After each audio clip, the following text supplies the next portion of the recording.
नमस्कार साथियों। इस डिक्टेशन को 160 शब्द प्रति मिनट की गति से रिकॉर्ड किया गया है। डिक्टेशन शुरू होगा 5 सेकंड बाद। शुरू। सभापति जी, मैं माननीय मंत्री जी का बहुत आभारी हूँ कि उन्होंने अपने बजट भाषण में परंपरा से हटकर कुछ महत्वपूर्ण नीतियों की घोषणा की है।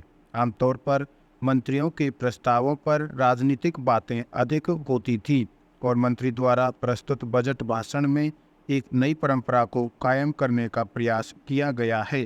मुझे विश्वास है कि उनके इस प्रयास से सदस्यों को यह अवसर मिलेगा कि वे पार्टी के आधार पर चर्चा न करें, केवल राष्ट्रीय विकास के दृष्टिकोण से अपनी बात सदन के सामने रखें।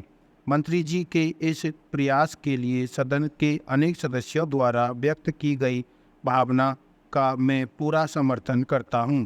वास्तव में सरकार को जनहित की योजनाओं पर काम करना उचित प्रतीत होता है। देश के विकास के लिए यही ठोस उपाय है। बजट से ऐसा लगता है कि पहली बार सरकार ने वास्तविक रूप में शिक्षा की उन्नति की दिशा में गंभीरता से सोचा है। सरकार ने पहली बार ग्रामीण क्षेत्रों में प्राथमिक और उच्च शिक्षा के लिए अधिक विद्यालय खोलने के लिए पर्याप्त धन की व्यवस्था की है। इसके साथ ही यह भी प्रयास किया गया है कि गरीब बच्चों को उनमें प्रवेश लेने में कोई कठिनाई न हो। आर्थिक रूप से कमज़ोर बच्चों को पुस्तकें, स्कूल की वर्दी आदि विद्यालय प्रशासन की ओर से देने की पूरी व्यवस्था की गई है।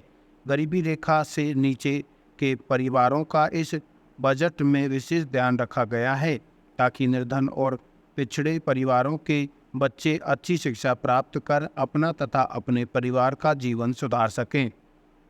इस संबंध में मुझे सभी सदस्यों और सरकार को सचेत भी करना है।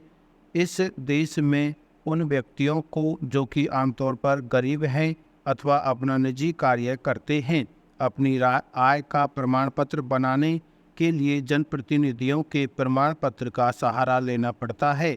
जनप्रतिनिधियों द्वारा दिए गए प्रमाण पत्र के आधार पर ही सरकारी विभाग उन्हें आय का प्रमाण पत्र देते हैं। पिछले वर्षों में ऐसे अनेक उदाहरण देखने को मिले हैं जबकि अपने जनप्रतिनिधियों ने ऐसे लोगों को कम आय के प्रमाण पत्र दिए हैं जिनका व्यापार लाखों में चलता है। उस प्रमाण पत्र के आधार पर उन्होंने अपने बच्चों को गरीबी रेखा से नीचे दिखाकर उन बच्चों का हक छीन लिया जिन्हें वास्तव में इसकी आवश्यकता है। महोदय, आज इस सदन में मुझे बोलने का अवसर दिया गया है, इसके लिए मैं आपका हृदय से आभारी हूँ। आज बहुत अच्छा समय है जब सभी दलों के नेता राष्ट्र हित के एक अहम मसले पर विचार विमर्श करने के लिए इस सदन में उपस्थित हुए हैं। आज जिस गति से विकास हो रहा है वह भारत के मजबूत होने का प्रमाण है, लेकिन जिस प्रकार औद्योगिक क्षेत्र का विस्तार किया जा रहा है तथा सुंदर नगर बसाने की योजना बनाई जा रही है, इससे कृषि योग्य भूमि धीरे धीरे समाप्त हो रही है। यह चिंता का कारण बनता जा रहा है। लोगों में अधिक से अधिक सुख सुविधाएं प्राप्त करने की होड़ लगी हुई है।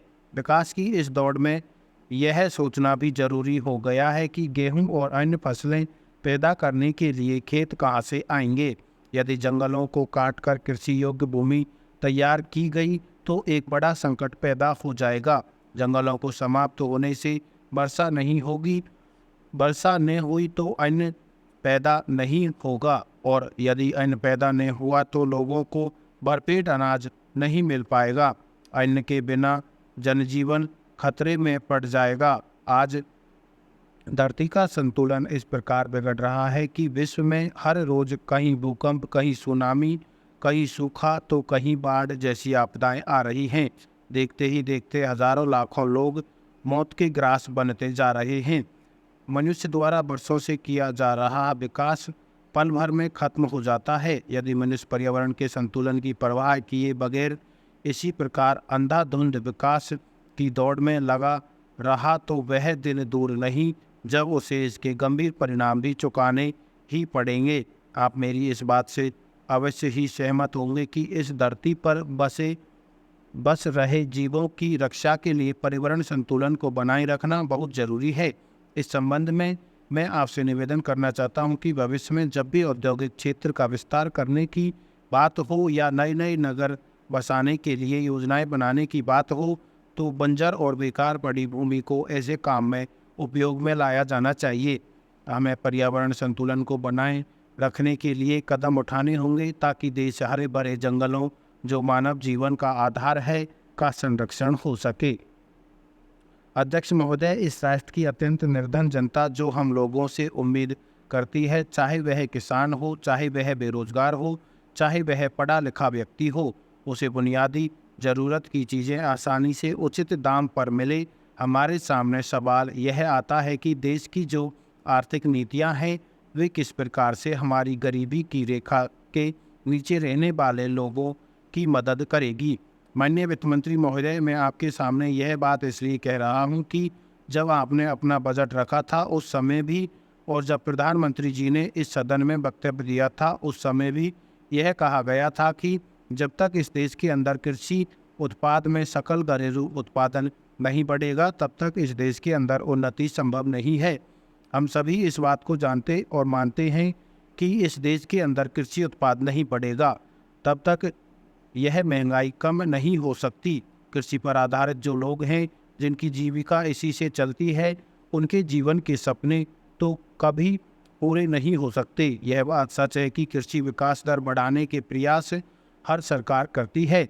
मैं यह नहीं कहता कि इस सरकार ने नहीं किए होंगे, लेकिन असली धरातल पर यह सूत्र साबित नहीं हो पा रहा है। वित्त मंत्री जी ने लोकसभा में अपने भाषण में कृषि उत्पादन के बारे में चिंता जताई है। मैं उन सारे तथ्यों पर इसलिए नहीं जाता कि आंकड़े सबको मालूम है। आंकड़ों के आधार पर यह बात मानी जा सकती है कि धन बहुत दिया है, पैसा बहुत जा रहा है, लेकिन सबसे बड़ी आवश्यकता जो अनुभव की जा रही है वह यह है कि क्या धन का सही उपयोग हो रहा है। और अगर धन दिया जा रहा है तो फिर हमारी कृषि भूमि जिस पर उत्पादन होता है उसमें वृद्धि क्यों नहीं होती है। सिंचाई क्षेत्र में पैसा जाता है तो फिर सिंचाई क्षेत्र क्यों नहीं बढ़ता है। और जब राज्य सरकार और केंद्र मिलकर किसानों के पास अपना पैसा भिजवा रही है तो किसान आत्महत्या करने पर क्यों उतारू हैं। ये सवाल हमारे सामने हैं। क्या उनके ऊपर कर्ज का बोझ नहीं है? क्या वे अपने उत्पाद का सही मूल्य प्राप्त कर रहे हैं? अगर हम इन बातों पर विचार करेंगे तो हमारे सामने स्थिति स्पष्ट हो सकेगी। आप मानते हैं कि कीमतों में कमी हुई है तो यह आपका भ्रम है और यह उसकी गलती है। सरकार इस बात को मानती है और जैसा कि मैं पढ़ता रहता हूँ कि इसकी चिंता है कि वास्तव में उपभोक्ता सामग्री जो एक साधारण आदमी के काम में आने वाली चीज़ है, चाहे वह आटा हो, गेहूँ हो, चावल हो, दाल हो, यहाँ तक कि प्याज टमाटर कहाँ गायब हो गया। और अगर टमाटर गायब हो गया तो आलू कहाँ चला गया, फिर दालें कहाँ चली गई। यह सारा एक ऐसा विषय है जिसको बड़ी गंभीरता से कृषि मंत्रालय को और इस सरकार को लेना होगा, अन्यथा हम केवल भ्रम में हमारे देश की उस गरीब जनता को मिट्टी के नीचे पिसते चले जाएंगे जो रोज़मर्रा की आवश्यकताओं की वस्तुओं के बढ़ते दामों से परेशान है। और वह यह समझती है कि आज देश में या संसद में या इस सरकार में कोई संवेदनशील व्यक्ति है या नहीं जो उनकी वास्तविक कठिनाइयों और उनके दुखों को समझ सके। उनको ऐसी सरकार चाहिए जो उसकी कठिनाइयां हैं वह उनका समाधान कर दे। आम आदमी आंकड़ों में पढ़ना नहीं है। वित्त मंत्री महोदय, आप संतोष कर सकते हैं कि देश का सकल घरेलू उत्पाद बहुत अच्छा हुआ है। आपने जो सफलता प्राप्त की है हम भी उसकी आलोचना नहीं कर सकते हैं। यह अच्छी बात है कि आपने कुछ अच्छे काम किए हैं, उसके बारे में हमारा आपसे कोई विरोध नहीं है। इस समय हमारा एक प्रश्न यह है कि यदि केवल घरेलू उत्पाद वृद्धि में अगर उद्योगों का उत्पादन बढ़ता है तो क्या मैं सीमेंट खाकर अपना काम चलाऊंगा या फिर लोहे से अपना पेट भरूंगा। मुझे अपना काम चलाने के लिए निश्चित रूप से आटा दाल चाहिए। आटा दाल मुझे अगर ठीक दाम पर नहीं मिलता है तो फिर लोहा कितना ही पैदा हो जाए, सीमेंट का उत्पादन कितना ज़्यादा हो जाए, उससे कुछ ही लोगों को फायदा होगा। लेकिन क्या किसी गरीब आदमी को इस सकल घरेलू उत्पाद से लाभ मिलेगा, इसके तथ्य वित्त मंत्री को सदन में प्रस्तुत करने चाहिए। वह ऐसा अनुभव करते हैं कि हम इससे संतुष्ट हैं।